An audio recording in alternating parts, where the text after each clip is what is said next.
This episode of Yes But Why podcast is brought to you by Audible. Get a free audiobook download and a 30-day free trial at audibletrial.com/yesbutwhy. Over 180,000 titles to choose from for your iPhone, Android, Kindle, or MP3 player. Download your free audiobook today at audibletrial.com/yesbutwhy.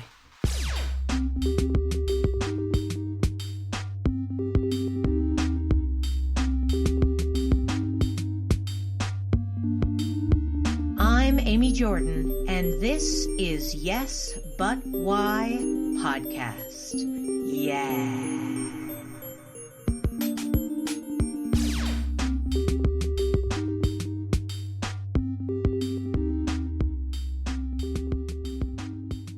The weird thing about me is I'm into podcasting about podcasting because this industry changes so much that I have to keep on top of it for my own sake and for my clients that ask me on the occasion, to help them start a podcast.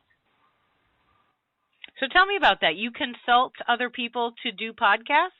Don't give away any advice on this. I don't want you to lose your money, but what's that like? How does that feel? How'd you get into doing that? It feels great. Funny enough, I got into doing that because when I started this podcasting journey, also when I started writing books, I had no one. I had absolutely no one. So it's my way of giving back, with a fee, of course, but it's my way of giving back, especially when these podcasting systems don't do well with the disabled. They just don't. So that's my way of giving back. So you mentioned your books. So I want to go back. I usually like to start at the beginning of a person's life. When did you know? So you write books. So when did you know you liked storytelling? Like when did you first do it? When you're in the first grade. 6? 6. Yes, 6. And we'll get into why I say 6 on the podcast. Okay. We're in it. Let's do it. Yeah, let's do this. No, we're talking right now. This is the podcast. So I got into writing when I was 6 years old because my brilliant teacher gave all her class, those blank books, they're white, little blank books. And she said, you could write a story about anything you want. And so I, of course, wrote a story about a pilot, of all things, and I typed it on my computer. Yes, I had a computer in the classroom, a big honking Apple II in the classroom with a printer. No, the printer wasn't wireless. No, it was a big honking piece of assistive technology that my parents bought and essentially gave to each year that I was in, except for 6th grade. I think I got rid of the dang thing when I was in 5th grade. So back to my 1st grade story, I had to write this book, and I still have it. I should probably show it to everyone in the show notes. Yeah. And after this podcast, you know what, Amy? I'm going to take a picture of it. Please send it to me. That's so great. Show notes. Yeah. And so that is something I learned how to do when I was 6 years old, and I still have it. And I fell in love with not journalism per se, but being a published author at young ages was pretty cool. Yeah. So you said when you first started writing books, you didn't have anyone to teach you how to navigate the process. tell me about that first process. Like you're writing, for fun, maybe. Are you? And then all of a sudden you're like, I'm going to put these stories together and make a book. How did the first one come together for you? Well, the first one came together after I had a tragic loss in my life. Of course, the first grader in me wanted to go back to writing books, but the older adult in me said, well, you can't necessarily write a book as a minor because legally it's tax deductible money and you have to put it on your parents' taxes or do your own taxes. So I kind of had to wait until I was 23, but that was a good thing because I had... Thank God you know tax law. You're great. I figured I looked it up somehow. Yeah. I figured I looked it up. I mean, I knew I was setting myself up when I was 17, and I knew I had this book on my heart, and so I looked it up somehow, and it said tax deductible money, and at the time I was a minor, and I'm like, no, I can't do that yet. So I waited, and then I had a tragic loss in my life because I lost my mom, my biological mom, to meningitis / leaking brain aneurysm. And I asked her, she was in a mentally induced coma, I said, can I write a book? Can I write 2 books? Actually, I planned 2 books sitting in the ICU saying, I love you, Mom, I love you, Mom, I love you, Mom, making her mental machines go quiet. And so she said yes to the first one, as long as you do it gracefully, meaning don't spill too many family secrets, and then you can move on to the next one, which will be a novel, which will have no family secrets in it at all because it's a novel. And so by the time we all said all goodbyes, I was on a mission to publish a book. And then I said, and I'm going to spell this word for your audience, just in case they're listening with kids. I said, F-U-C-K, I'm going back to journalism school. I looked at my mom on August 11th, 2010, and I made the decision in my heart after she made the go-ahead to write a book. F-U-C-K, I'm going back to journalism school. And so I don't know whether it was a grief moment or what, but I have been in journalism school since 2017. I'll be done with that in May of 2020. Now that's a different kind of storytelling than you have been doing thus far. How do you find the education? Like, is it still about storytelling, or are there different kinds of things that you're talking about? It's still about storytelling, but one thing that I will tell you is journalists are not allowed to put their own opinions in the story. They call it putting your bias in the story, whereas in a fictional novel you can make up to Kingdom Come. And it's like, okay, really hard to learn these journalism skills. And I got bit in the butt with one today on Twitter, which I'll get into publicly on the podcast on Thursday, and why I did it, and but I at least know that when I made this mistake, I knew what I was actually going to get into. I wasn't living under a rock. So at the same time, learning the rules of journalism is completely different than having creative freedom in a nonfiction novel. That's really interesting. I mean, like, I know that rule, that rule makes sense. Of course it does. But, just talking about it as a sort of style, I can imagine it's going to be really difficult, especially when you start, with sort of a memoir and then, lead into even a more creative story than that. How do you then strip out any of the opinion and then just tell the facts of the situation in an interesting way? That's got to be wild.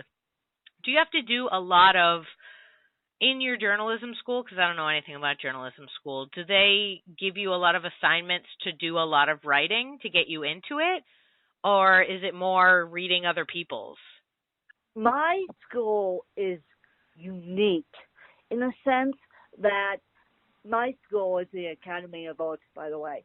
And by the way, I think of as of next week, and I am allowed to announce this, we're starting a public-facing podcast for the Academy of Art in San Francisco. So, yay, the Academy of Art will have a public-facing podcast feed. Hopefully we can get students indoor for that. And so students will learn about the amazing program. And I'm not kidding when I say amazing, because they make us think as if we're real journalists. I mean, right now I'm doing what they call a featured story on speech dictation. I did a piece on mental health. And so they make us do real world stuff. And so our homework is real world stuff. And of course, if it wasn't great, it would be real world stuff. It will be real world applications, I should say. Yeah. Wow, that's really awesome. Now, you say your school is unique. Is that because you have heard that other schools don't have, these sort of real world projects? I'm saying my school is unique in two senses.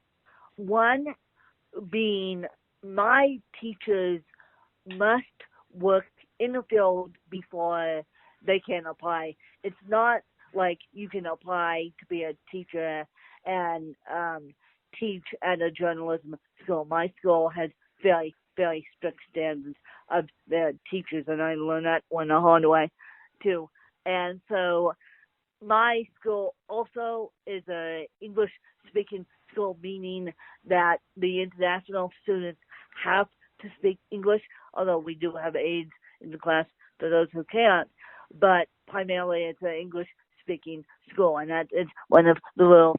But the coolest thing about my program is we collaborate with all the programs. Let's say if you're getting a photography, I'll use your husband's degree, audio engineering, which they do have, by the way. Nice.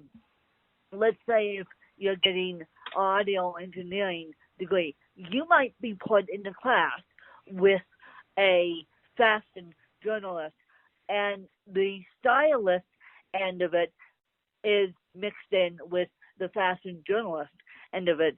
I am finding a lot of fashion styling students are mixed in with me. So it's not all together lumped as fashion journalism. It's all together a variety of viewpoints, a variety of degrees, and that is something I love about this program. Oh, that's really great. And that way, too, you get to test out different kinds of writing to figure out what you want to do once you graduate. So, yeah, exactly. Even though, and our program, not to scare you guys, our program is one of the top quality fashion programs in the country. So a lot of fashion styling students come to us. And I asked that. I said, why are so many fashion styling students in my classes? I just asked it out of curiosity. And inside source, who's now the director of my program, thank you very much. She used to run the PR at the Academy of Arts.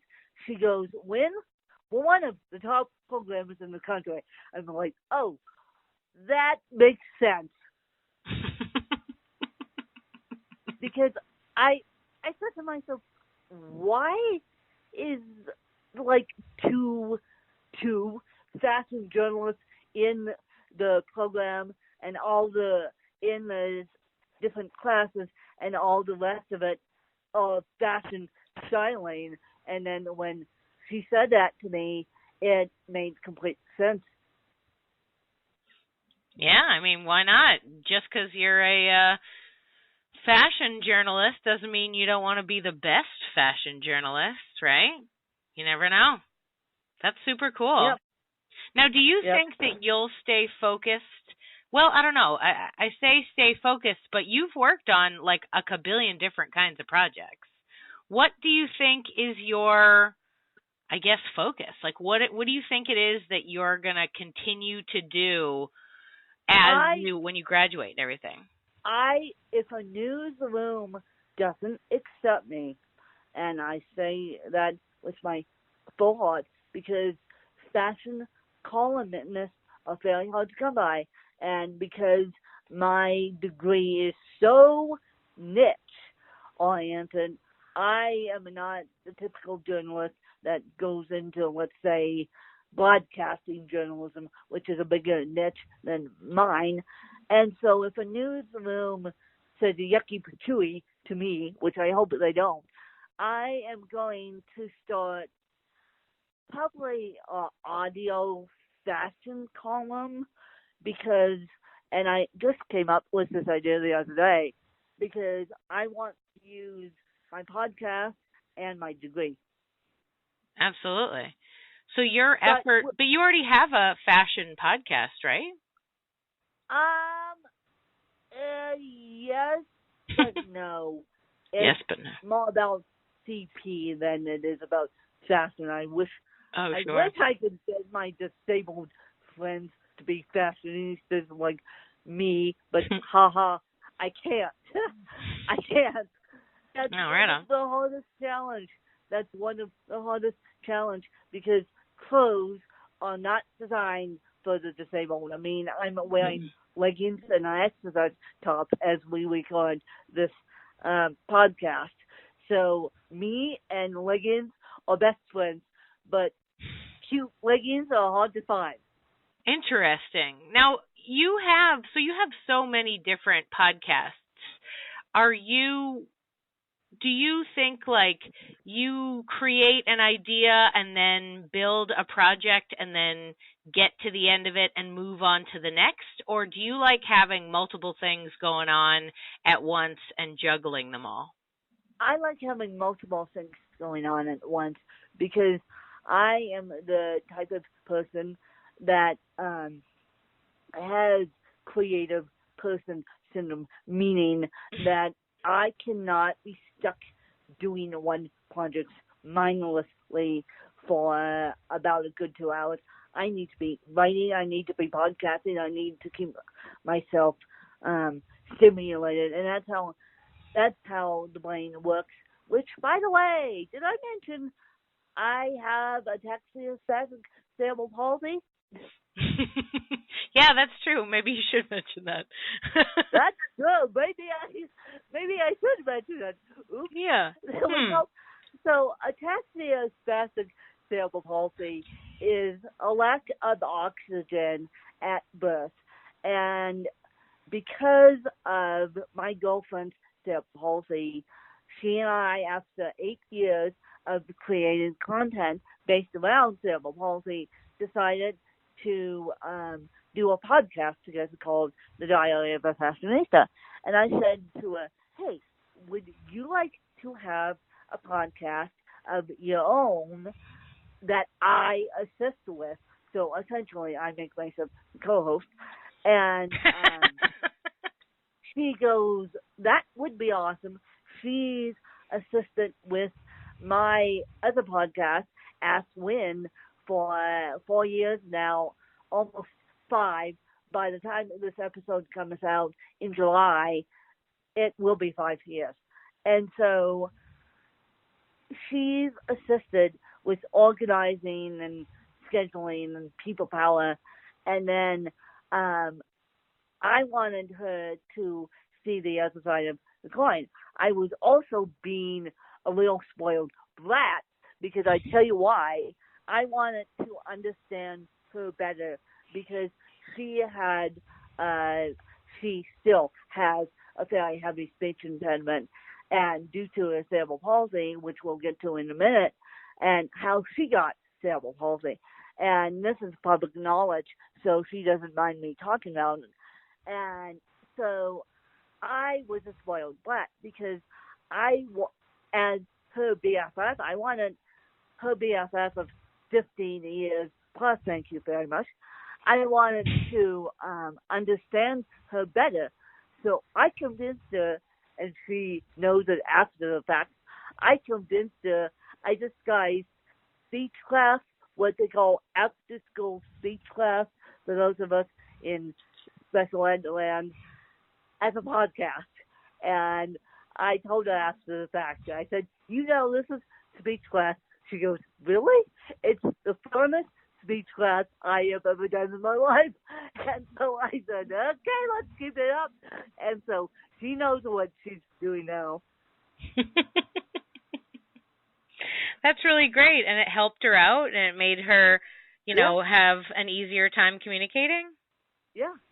Yeah, well, she still has the speech impediment. The speech impediment, like mine, will never go away. Sure. The speech impediment will never go away. And because she and I have she has asymptoid cerebral palsy, I have ataxia spastic cerebral palsy. And because she and I have a child's disability that now we are in adulthood with. And the surprising thing is, Amy, is a lot of their websites, because I know this because I looked, are geared towards new parents who just had their kiddos diagnosed. And my God, that's the scariest thing ever. And luckily, my biological mom did not have Google. Otherwise, she would have been on the floor crying in a ball of a mess. So because of the way I was raised, and because my mom did not have Google, she did not have the smart speakers, which you can yell at, and she did not have the Apple iPhones. It's my way of giving back to the newly diagnosed parents, and it's my way of saying, yes, you can make it to adulthood with cerebral palsy, and yes, you can have interventions out the yin yang, and yes, look at Danielle and I, we made it to adulthood, and we're not half bad either. Yeah. You're pretty solid members of society, putting out all sorts of stuff. Yeah, I mean, I think that's really great, too, especially when it's like you go online and you're like, there is no resource for me to see other people in the world living full lives. What a great thing that you put out there for any other people who have CP so that they know I can do this. Other people have done it, and I just need to keep working, having the speech class or, just trying to be confident that you can leave the house and do what you need to do. Yeah, I mean, you're pretty great. You do all sorts of things. You do way more than me or pretty much any of my friends do. You've got so much going on. Yeah. Thank you for saying that. Yeah, I mean, yeah, you're a machine. I like that you call it creative person syndrome, too, like the inability to stop. Someone gave me that title out of Australia, and on his podcast, he goes, you have creative person syndrome. I'm like, no. And he teased me. He said, well, that also stands for cerebral palsy, too, so you can use that if cerebral palsy gets to win. Sure. Yeah, absolutely. Well, I mean, but you've got so many ideas and you're so interested in, all sorts of different things. So I think it's, there will never be a time when you're like, No, I don't have any new projects in my mind. You're like, no, I got 40,000. Which one can I do right now? Like, how do you Yep. keep track of everything? I don't. It's my schedule. It's my schedule that. Oh yeah, and Danielle, she helps you with stuff. Yeah, it's Danielle, and it's my schedule, and I just hired her as a VA, and so, yeah. So you got like a team. That's great. Yeah. I basically all I have to do is host the podcast. I walk away from it. Danielle does all the uploading. Danielle does all the scheduling. So I walk in as a podcaster with little. I know I should do more research.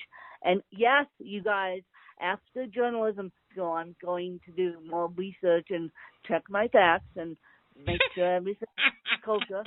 And so, but it's a wild world. The wild world. But I can't physically edit a podcast, so that's why it comes in all naturally. I don't have the muscle strength to edit, click buttons in Audacity to edit the podcast. And I had to mention that publicly. A fan of mine said to me, why don't you edit the podcast like the rest of us do? I said, I physically can't. It's not because I don't want to learn the software. It's because I don't have the muscle strength to click the buttons and do the editing. Yeah. Plus, like, I love the idea that you have a team. I mean, the hardest thing for those of us who are doing like podcasts at home, is doing all of that stuff. Like, it's great that my husband's good at audio, but he doesn't edit my podcast. I do all of the editing for my own podcast, that kind of thing. But I love that you have a team. I think that it's great.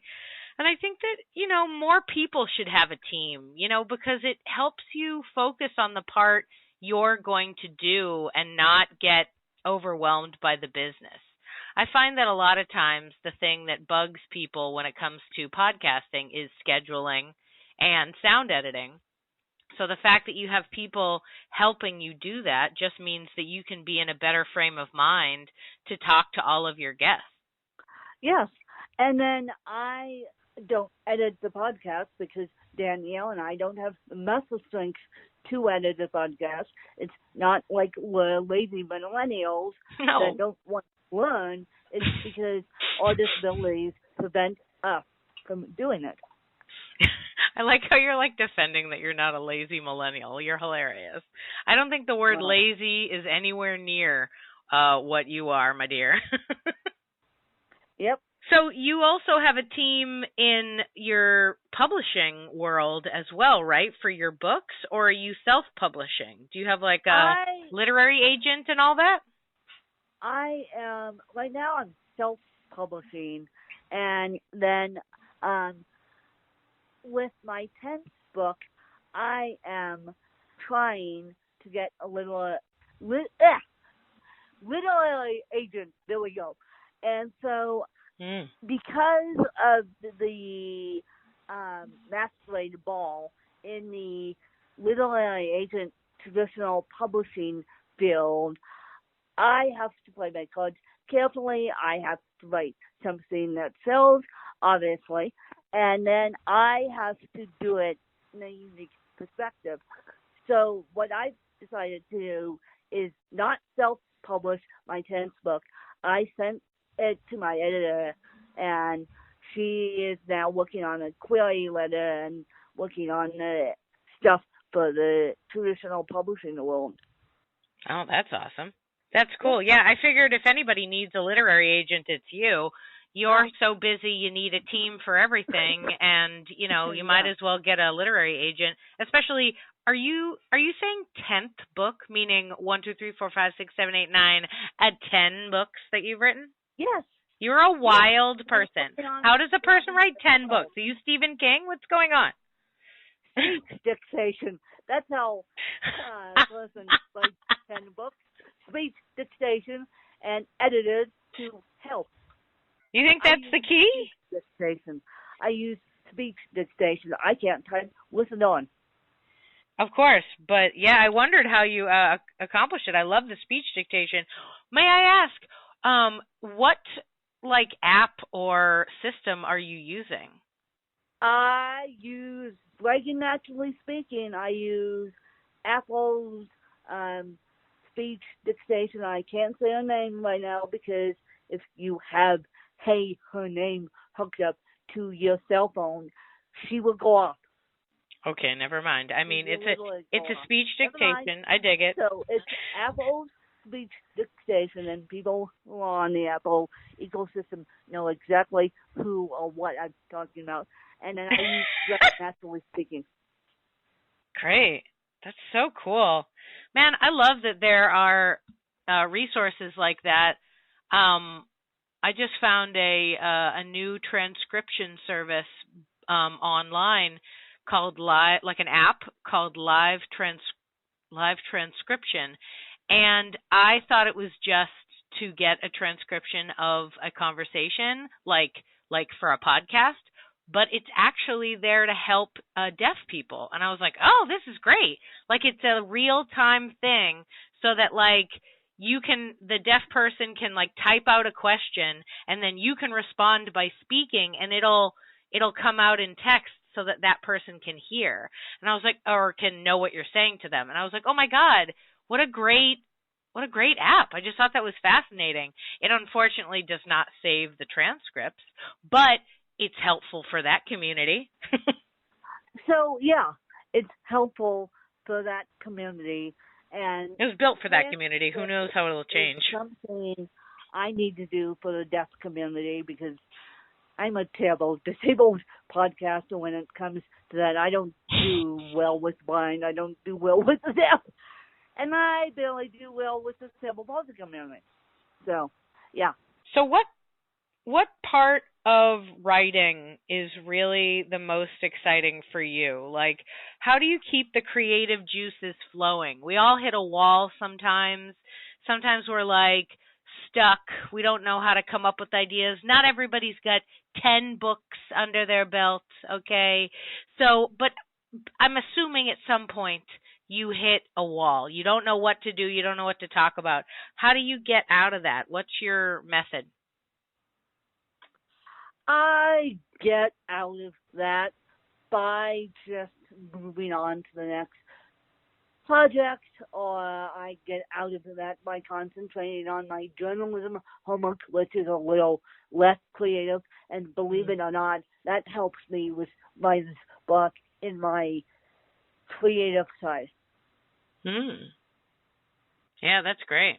That's a great point. I think sometimes we forget that we have the ability to do other things. Like some people, meaning like, you know, if you're sitting there trying to write a story, you know, you could do something else totally unrelated, and that could potentially help.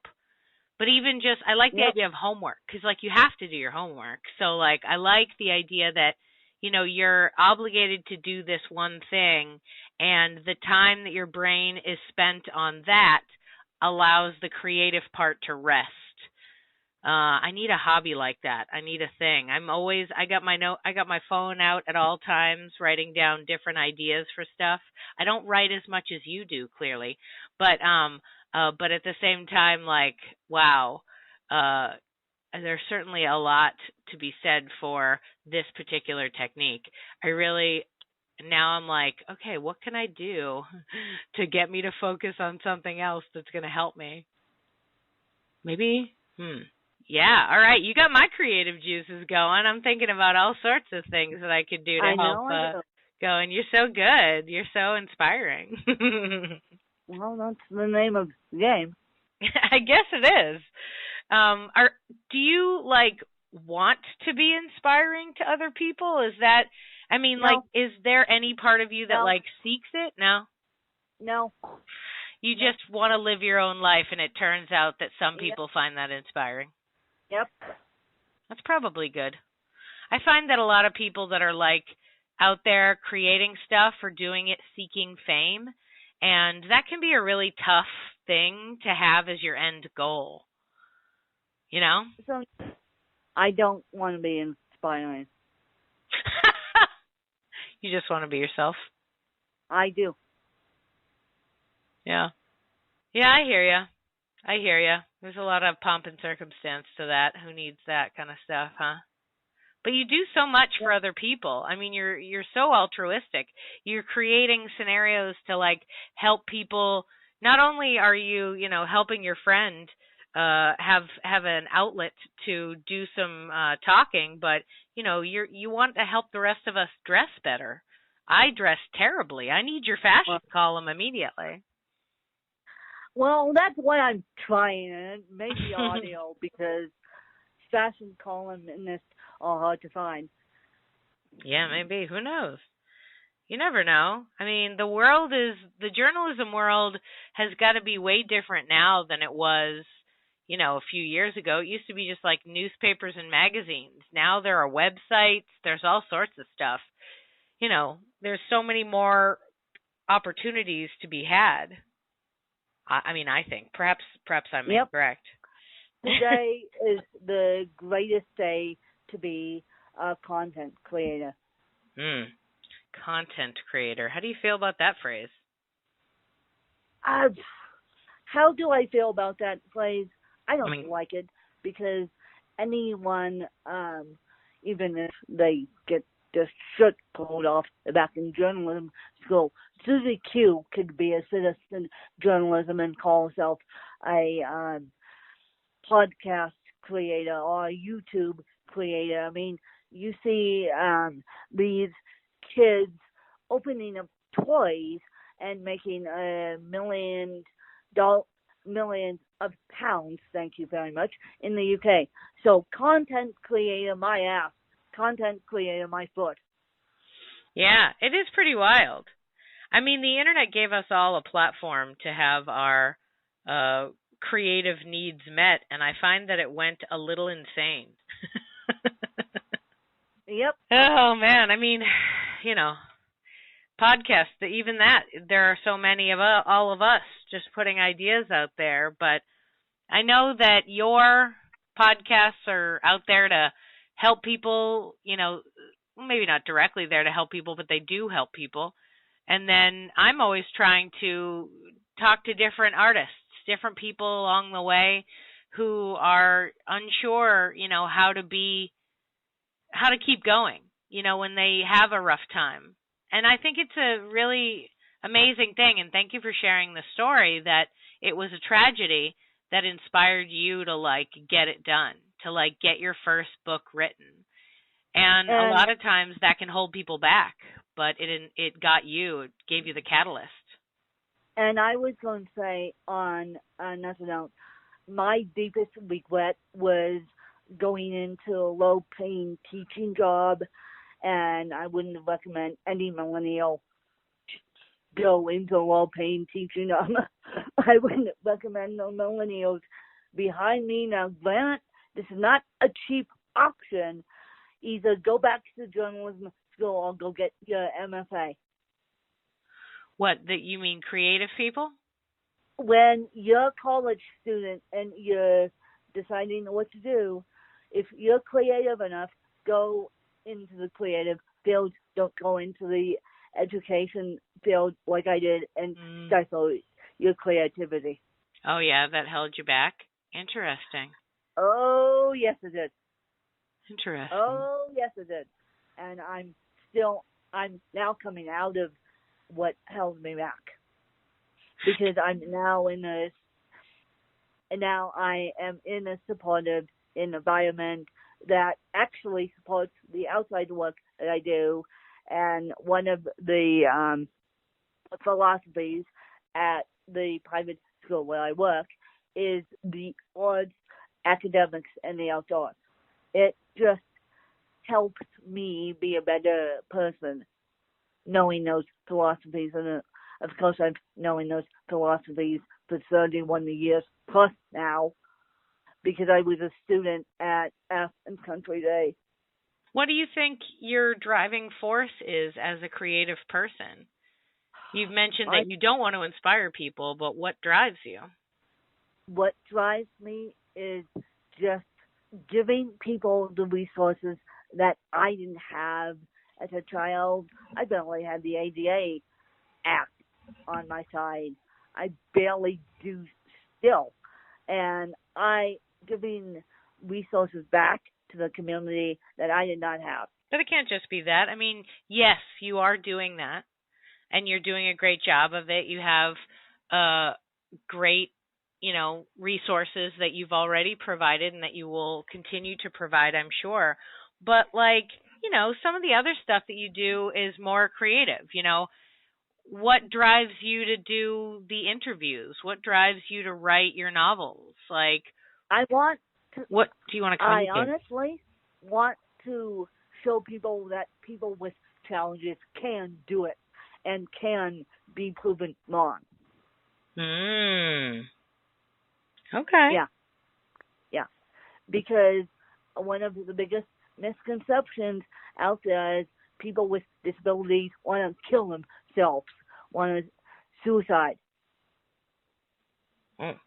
That's one of the biggest misconceptions. The other misconception is that people with disabilities don't hold a college degree. People with disabilities live on Social Security income, and people with disabilities can't hold a part-time job or full-time job. So I want to prove everyone wrong that people with disabilities can. I'm going to try really hard to not say that that's inspirational. Well, I don't want when you're awesome. If people think I am, that's great. No, absolutely. Absolutely. You're a fighter. I like it. You're a tough cookie. You're super fun. I'm glad you're out there. It's good for the people. Well, it's good for you. I like listening to you. I enjoy your podcasts. And by the way, you guys, I think you need to go listen to Amy's podcast on Ask Win. Oh yeah, there you go. Did I mention that I interviewed the fabulous Amy on Ask Win? And did I mention that I gave Amy a plug? And I got Amy out of the woodwork just a little bit because I asked her if she had a dream comedian that she wanted, or a dream creative that she wanted to interview. And we both have our dream comedians, but they still haven't said yes to us. Oh, you know what? I actually got a little bit closer to the possibility of Alan Alda. I met somebody that I met somebody who took classes at his institute in New York. And so I was like, cool, can you help me take one of those classes? Can you connect me with whoever teaches those classes so I can go up there and take one and maybe meet him? So, yeah. How cool is that? So I'll keep an eye out for you and Marc Maron as well. If I see any ins, I'll try to get in there. Have any ins in Second City or any ins in the comedy world, because Marc Maron, who does WTF, which he proudly states on this podcast, and he begins it with walk the doors. He should begin it with walk the doors and put your headphones in, Mr. Marc Maron. And so he is a prolific interviewer in himself, and he did a fabulous interview with Barack Obama. See, I couldn't remember the name. See, that's what happens. Brain Ford and CP mix well. And so he did a fabulous interview with Barack Obama. And if you guys want to go back to listen to that one, it's maybe still public on its feed. The reason why I say that is because Marc Maron puts half his feed out and then half his feed behind a paywall. So I don't know what happened to that episode now, but he did a fabulous job. Just Google Marc Maron and Barack Obama. That's how you'll find it, you guys. You love that, huh? That's your favorite. Do you listen to WTF all the time, or was it just the Obama episode that really got you going? I do on the occasion when I really need a raunchy. Okay, put me out of my misery podcast. The kid's man is so prolific interviewer, and at the beginning, as I said, he said lock the doors, or he has his voiceover artist said lock the doors, and I'm like, okay, this is my out of experience episode, and on occasion he makes me laugh, so I'm like, okay, that's what I just needed. Yeah, he's pretty great. But you're right, he's got an attitude for sure. You have to be in the mood to deal with his negativity for sure. I'm often like, okay, wow. And you also have to be in the mood to deal with Gary Vaynerchuk. Hey, Gary Vaynerchuk in the audio experience. I was listening to that one the other day, and I'm like, okay, Gary, enough of you. I love you as a pick-me-up. I love Marc Maron as a pick-me-up, but okay, those two have strong attitudes. Absolutely. Those two put together have strong attitudes. I think it's important to have a strong point of view when you are doing your podcast. You have a strong point of view, showing everybody, see, I can do this. Screw you for your weird ideas and your misconceptions. And hopefully I'm doing a pretty good job as well, talking to a bunch of people saying, it's okay. Don't let the people that told you got your theater degree or your creative writing degree or your journalism degree that wasn't good enough. No. Here are lots of opportunities available for you. Yeah, no. When you're great. You're wonderful. No. I am not, it's not that I'm inspired by you. It's just that I think you're a fun lady and I enjoy chatting with you and listening to you on the interwebs. And, I just look forward to all the exciting adventures that you have in the future. So thank you so much for being. When I get the publishing deal, Amy, and when I get Marc Maron, you will be the first one to know, because I announced that with you, and you got to text me when you get Ellen Alda on. Oh, yeah, I will. Yeah, because heck you put it out on the Ask Linda podcast, and I'll listen to that the day that comes out. If anybody's listening and they have connections to Alan Alda or Marc Maron, get in touch with us. Let us know. Let us know. I won't even take Marc Maron from you. I will let you have it. No. Let Marc Maron be my first podcast, yours second, because he's an incredible podcaster, and we wish Alan Alda had a podcast. He does. Alan Alda have a podcast? Yeah, he does. He has a podcast. It's only on Apple, so it's hard, but people and it's hard to access, it's not everywhere. Okay. But he does have one. Here, hold on. I'm just going to look it up. I've never Googled anything, but I'm going to Google it right now. It's called Clear and Vivid. Okay. And it's about communication, because that's what his school is. That's what his school in New York is, about communication. Right now. That's what I need right now. I need Alan Alda's communication skills right now. Yeah. I'll send you the link. So, yeah. So, I appreciate you guys.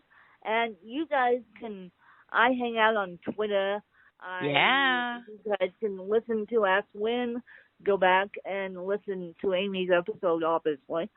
And then we have some fascinating people on Ask Win, and it's going to get more fascinating as soon as the eggs of journalism is going to push the educational block off a cliff. And then, and so it's going to get, welcome to Mr. Toad's Wild Ride, the disabled journalist trying to do her work. You're great. Thank you so much for being on the podcast. No, and thank you so much for just being a great guest. And, it's a wonderful thing to, I don't know that I've talked to many journalists. I mean, you're a novelist too, but like, it's just a great thing to share with my audience. Different people who are interested in creative careers. Here is one that I think you might be my first example of. And I'm so glad. Here's a new thing you can do, guys. Sky's the limit for you. Good luck, everyone. Just do it.